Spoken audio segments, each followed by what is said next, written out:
नाजरीन, अभी New Zealand cricket team की अचानक पाकिस्तान के दौरे से इनकार का धचका कम नहीं हुआ था कि इंग्लैंड की टीम ने भी पाकिस्तान में खेलने से इनकार कर दिया। इससे ना सिर्फ पाकिस्तान के अवाम को मायूसी हुई बल्कि पाकिस्तान क्रिकेट को भी नुकसान पहुंचा, और इससे बढ़कर ये कि पाकिस्तान के इमेज को नुकसान पहुंचा है, जिसके दूरस नताइज मरतब हो सकते हैं इसकी मईशत पे और इसकी स्टेबिलिटी पे। और अब तक ये बहुत बातें हो चुकी कि न्यूज़ीलैंड ने क्यों यकलख्त राह फरार इख्तियार की, कौन सी ऐसी इंटेलिजेंस रिपोर्ट थी जिसकी बिना पे उन्होंने ये फ़ैसला किया, और ये इंटेलिजेंस रिपोर्ट पाकिस्तान के साथ क्यों शेयर नहीं की गई। फौरी तौर पर दौरा मनसूख कर दिया, यूनिलेटरल डिसीजन किया, और ना हमारी सिक्योरिटी एजेंसीज़ के साथ बात की गई, ना इस इंटेलिजेंस रिपोर्ट को शेयर किया गया। ये बात इसलिए भी काबिल गौर है कि उन्होंने इससे पहले जो पाकिस्तान ने खिलाड़ियों के लिए, न्यूज़ीलैंड क्रिकेट टीम के लिए और मैचेस के लिए जो सिक्योरिटी इंतजाम किए थे और वो न्यूज़ीलैंड क्रिकेट टीम के साथ शेयर किए थे, उससे वो बहुत मुतमिन थे। तो इन हालात में तो बात ये बनती थी कि अगर कोई इत्ला आई है किसी भी तरफ से तो उसको पाकिस्तान क्रिकेट बोर्ड और यहाँ की एजेंसीज़ के साथ शेयर किया जाता। चूँकि ये बातें वाज़ेह नहीं हुई, रिपोर्ट सामने नहीं आई, तो तमाम लोग, अवाम, जर्नलिस्ट इस बात की खोज में हैं कि असल वजह क्या थी, और इसमें कई थेरीज़ पेश की जा रही हैं। जैसे एक थेरी ये थी कि ये रिपोर्ट शायद पाकिस्तान में जो ब्रिटिश हाई कमीशन है वहाँ से ये रिपोर्ट जो है न्यूज़ीलैंड को दी गई। दूसरी जो एक वजह बताई जा रही है कि पंजाब पुलिस ने एक थ्रेट एडवाइज़री जारी की थी जो इस दौरे की मनसूखी का सबब बनी शायद। लेकिन जो सोशल मीडिया पे सर्कुलेट कर रही है उसका सिर्फ कवरिंग लेटर है, जो असल रिपोर्ट साथ मुंसलिक नहीं थी। उसकी तफसील ऐसी है कि उसमें ये लिखा गया, दो वाक़यात का ज़िक्र किया गया। एक वाक़या तो ये कि जो 2002 में कराची में सुसाइड अटैक हुआ, जबकि न्यूज़ीलैंड की टीम, क्रिकेट टीम उस वक्त टूर पे थी, तो वो अपना टूर छोड़ के, अधूरा छोड़ के वापस चली गई। और दूसरा इत्ला ये थी कि पिछले साल जब PSL खेला जा रहा था तो एक थ्रेट थी, तैयबुल्लाह उर्फ राका नामी शख्स जो कि जमीयतुल अहरार से मुंसलिक था, उसका कोई प्लान था कि क्रिकेट मैच को किसी तरह सैबोटाज किया जाए, लेकिन ऐसा मुमकिन ना हो सका क्योंकि सिक्योरिटी के इंतजाम बहुत बेहतर थे। तो इस रिपोर्ट में लिखा कि चूँकि वो उस वक्त वो मटीरियलाइज़ नहीं हो सका, तो ऐन मुमकिन है कि अब वो मटीरियलाइज़ करने की कोशिश करे। तो लिहाजा इन्हीं बुनियादों पे ये साथ एडवाइस की गई कि सिक्योरिटी के इंतजाम जो हैं वो सख्त तरीन किए जाएँ। अब ये पिंडी पुलिस के बजुर्ग जुमेर ने, जिसने ये रिपोर्ट बनाई, उसने ये मफरूज़ा इख्तियार किया कि चूँकि वो तैयबुल्लाह उर्फ राका तब अपना हदफ पूरा नहीं कर सका, तो अब वो शायद इसी ख़तरे को न्यूज़ीलैंड टीम को मुंतकिल कर देगा। ये एक मफरूज़ा था। बहरहाल इस रिपोर्ट को आप इंटेलिजेंस रिपोर्ट नहीं कह सकते।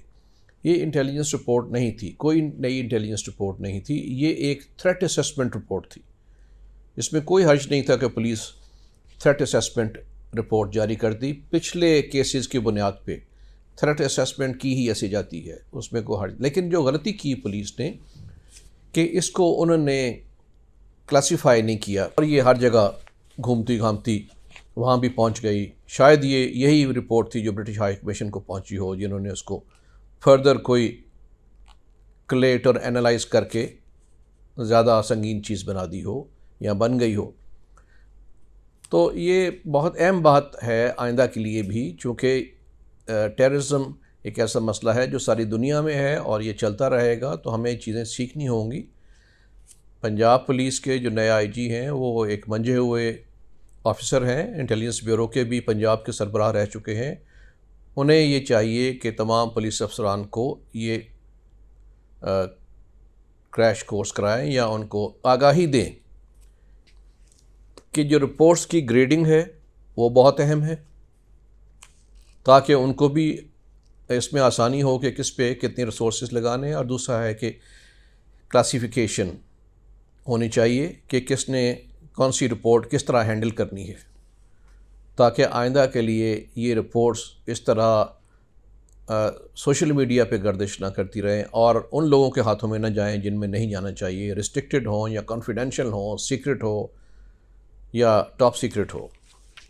अच्छा, ये भी कॉन्स्पिरेसी थियरी गर्दिश कर रही है कि पाकिस्तान और चाइना का बना हुआ JK-17 जो फाइटर जेट है वो उसकी सेल अर्जेंटीना को की जा रही थी। UK और अर्जेंटीना के ताल्लुकात जो हैं वो तल्ख हैं।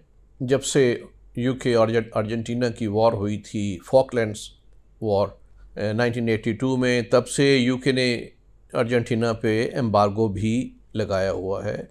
इससे पहले साउथ कोरिया ने जो जेट्स थे वो बेचने की चाहे अर्जेंटीना को, लेकिन उसको UK ने शूट डाउन कर दिया और वो सेल ना हो सकी।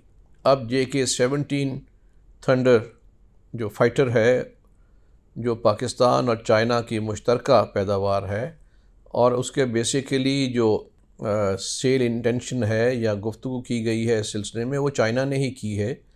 तो उस पर भी इन्होंने प्रेशर डाला कि ये सेल ना की जाए, अर्जेंटीना को ना दी जाए, लेकिन शायद ये बात नहीं मानी गई और वो बजट में भी, अर्जेंटीना ने बजट में भी उसके लिए रकम रख दी है। तो इसको भी एक बात समझा जा रहा है कि शायद उसकी वजह से दबाव डाला जा रहा हो। असल में जिन जेट्स में या और हथियारों में ब्रिटिश कंपोनेंट हो उस पर वो अपना एम्बार्गो या सेल के ऊपर दबाव डाल सकते हैं।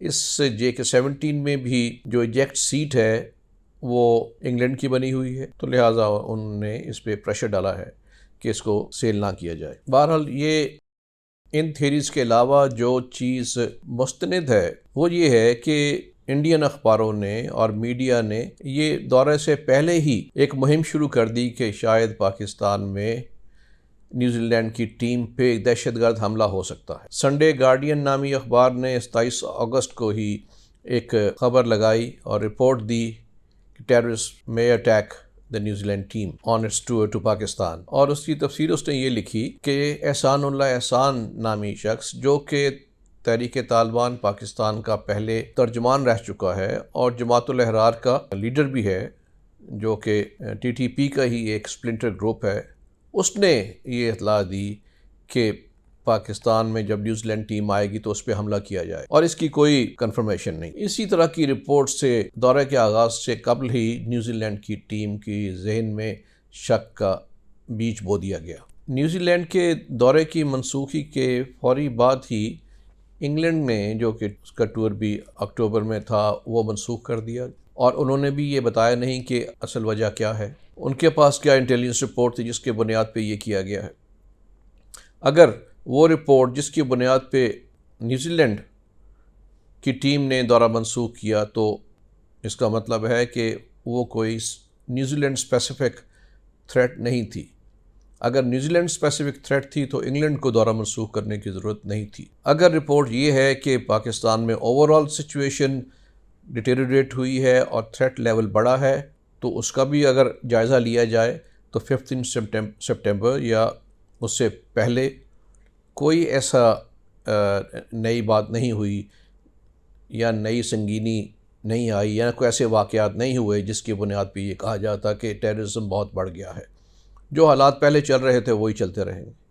जब उन्होंने डिसीजन किया था तब भी यही हालात थे, अब भी वही हालात थे। तो टेररिस्ट थ्रेट तो दुनिया के हर मुल्क में मौजूद है, तो इसका जवाब सिर्फ बेहतर सिक्योरिटी होता है, जो कि पाकिस्तान ने बखूबी मुहैया की थी। बहरहाल साजिशें जो भी हो, पाकिस्तान को अब अपने आप को अंदरूनी तौर पर मजबूत करना, और इस पे ये ज़रूरी है कि इन दोनों दौरों की मनसूखी पर ICC को से मुतालबा किया जाए कि एक इन डेप्थ इंक्वायरी की जाए, एक इन्वेस्टिगेशन, प्रॉपर इन्वेस्टिगेशन की जाए जिसमें तीनों ममालिक पाकिस्तान, न्यूजीलैंड और इंग्लैंड के रेप हों और ICC का भी नुमाइंदा हो, और वो इस बात की तहकीक करे कि किस तरह की इंटेलिजेंस रिपोर्ट के बुनियाद पे ये फ़ैसला किया, दौरे मनसूखी का फ़ैसला किया गया। और इस दौरान Pakistan in house in depth inquiry भी होल्ड करे ताकि ख़ुद भी हम इस नतीजे पे पहुँचें कि असल वजह क्या थी, क्योंकि खेल महज सियासत की नज़र नहीं होनी चाहिए। और मैं ये भी कहना चाहूँगा कि इस मौके पे अगरचे अवाम में मायूसी है और गुस्सा भी है, क्योंकि वो अच्छी क्रिकेट देखना चाहते थे, लेकिन पीसीबी के अरबाब इख्तियार को इस वक्त भी करख्त लहजा इख्तियार नहीं करना चाहिए, कानूनी और असूली रास्ता इख्तियार करना चाहिए। इंग्लैंड और न्यूजीलैंड को गुफ्तगू में इंगेज किया जाए और उनसे पता करने की कोशिश की जाए कि असल वाक़या क्या है, और ये कोशिश की जाए कि कोई अगली डेट्स ले ली जाएं क्रिकेट के दौरों के लिए, और यही हमारी जीत होगी। इंग्लैंड और न्यूजीलैंड के क्रिकेट बोर्ड्स के साथ बातचीत जारी रखी जाए ताकि इन दौरों को फौरी तौर पे या एक दो तीन माह के बाद दोबारा इनकाद करने की कोशिश की जाए, और यही हमारी जीत होगी। इसके साथ एक ब्रॉडर व्यू लेते हुए हुकूमत को भी संजीदगी से गौर करना चाहिए कि मगरबी ममालिक क्यों इस तरह का जारहाना रवैया इख्तियार कर रहे हैं। क्रिकेट तो महज बहाना है, ये किसी और बात का शाखसाना है। शुक्रिया।